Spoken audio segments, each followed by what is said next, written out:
Hey guys, welcome back to my channel. My name is Monique Macrin. I'm a wellness coach, also a pregnancy and postpartum coach. And let me tell you, for those of you who have subscribed to my channel recently, I feel the love and welcome so much to the family. And if you're watching this video and you have not subscribed and you're interested in topics such as pregnancy, breastfeeding, childcare, womanhood, reproductive health, you're home. Kindly subscribe and let's get straight into the video. So there is nothing that makes a mom's life hectic like a child who is crying all the time and the mom doesn't know why the baby is crying. Yeah, and for example, if someone is like a first time mom, they just have no clue. The baby is just crying, they don't know what to do, they don't know if the baby is sick. So I'm here today to make this video for you, and I trust that it is going to be helpful.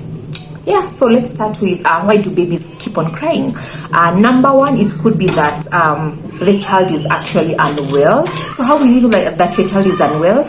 A child who is unwell, like you can tell by observing them. Their eyes, there is reduction of life in their eyes. You see the way, like my eyes right now, they look lively. I look like I have life in me.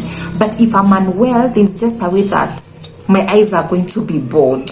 You get boring eyes. Yeah, so there's just a way that the eyes change, they stop being so sparkly. Also the eyes can be drooly, like teary. Yeah, if you see eyes that are teary, that could be an indication of a sickness. Another indication for sickness in newborns is drooling. Yeah, so you can newborns and also infants. Yeah, so drooling is where they keep on letting saliva get out, like come out of the mouth, and this is very common, especially in tonsillitis and throat infections. Another way to be able to physically observe the child physically and be able to tell if they are sick is if the child is not as active as they were. Now you probably could be wondering, okay fine, if it's an infant, how active can an infant be? But even infants, they are active. They are always playing with their hands, they're always moving around. But for a sick child, they might want to stay at the same position for a bit of time. Yeah, they're not throwing their limbs anyhowly. And also sick babies do not feed well. Yeah, so by the time probably you have been with your child for a week or 2 weeks, yes, and they have established a feeding pattern, so you're able to see this child does not really want to eat. There's a change in their feeding pattern, so that is an indication that all is not well. Okay, another sure way of telling if your child is sick is fever. So any temperature that is above 37.5 degrees Celsius, that means a child is unwell. And if it's a newborn, it's important that you take them to the hospital. Nowadays we really discourage taking Calpol, and they're not because Calpol does not work, but it is because most of the time a mom will give Calpol and the fever will go down, and then the mom assumes the child is well, and as a result you have a lot of children going to the ER, and those cases ER getting admissions that could have been prevented if the mother used the Calpol or paracetamol for the intended reason. So what is the intended reason in this case? They are just a first aid.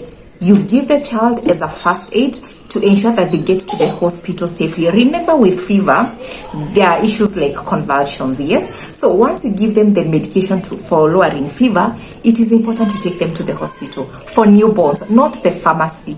Don't consult your friends. Just take that child to the hospital. Anyway, so that's it for fevers. Any fever above that 7.5 degrees, you take that child to the hospital if it is a newborn.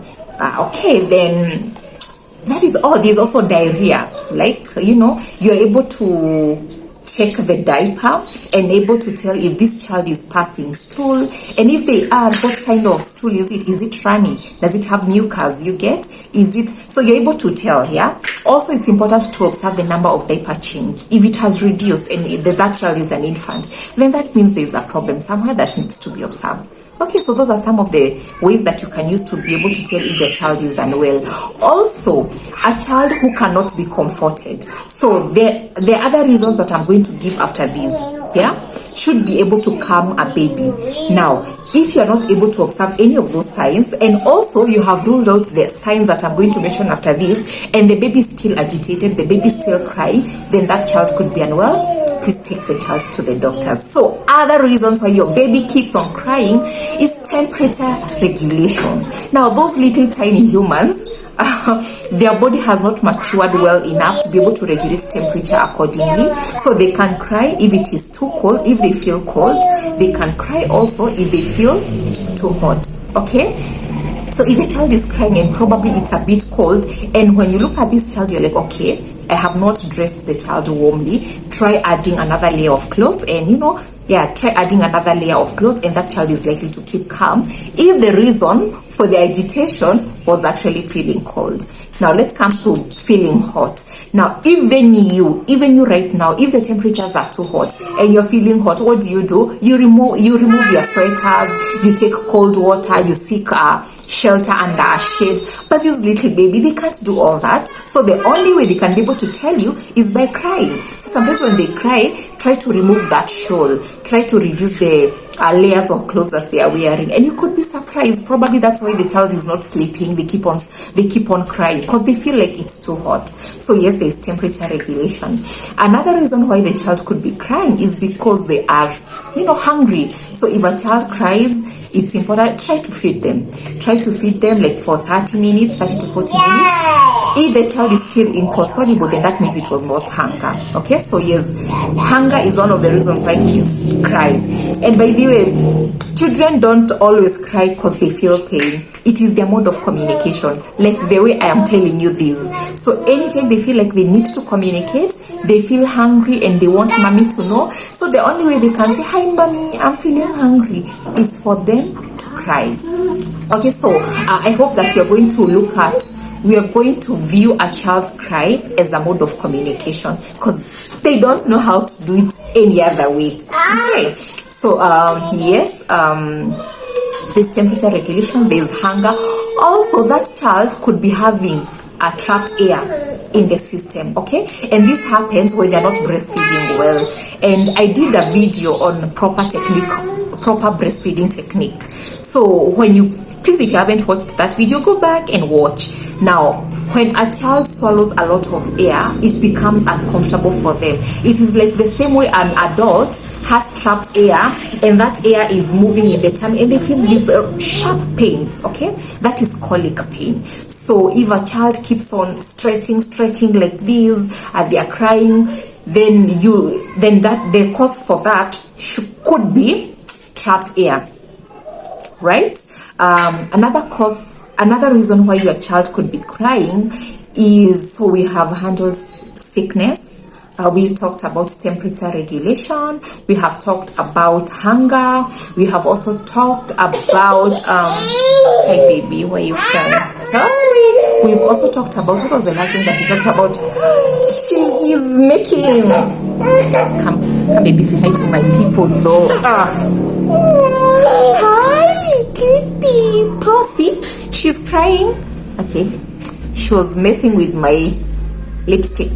Hi, please subscribe to mommy's channel. I'm crying because I'm communicating to mommy that I am bored and she needs my attention. Well, yes, another reason the child can cry is because they need your attention. Just like adults, when you're lonely, when you feel like you want to talk to your friend, the same way you call them is the way the child could cry. So if the child cries, try to hold them, right? So maybe they are missing human touch, they're feeling bored. Okay, another reason why children cry is being overfed. Now let me tell you something. A lot of mothers always assume the child is crying because of hunger. So even if they had fed the child 20 minutes earlier and they're very sure that the child fed well, the mother is likely to start breastfeeding the child again. And if the child is too full, then they will start feeling uncomfortable, yes, and they cry. And also that's one of the reasons why they keep on spitting milk out. Now I feel like I have handled all the reasons why children cry, but yes, if there is a question that you have, please drop it at the comment section. And also, what do you want, baby? Also, if you feel like there's another route, oh well, yes, I have remembered. Okay, I really apologize for this video. It's a bit everywhere because, yeah, as you can see, I'm trying to multitask here. I'm trying to see what the child is doing. Like, she's throwing papers on the floor, and I'm really scared that she's going to tear them. So your child can also cry because they feel insecure. You know, they feel insecure.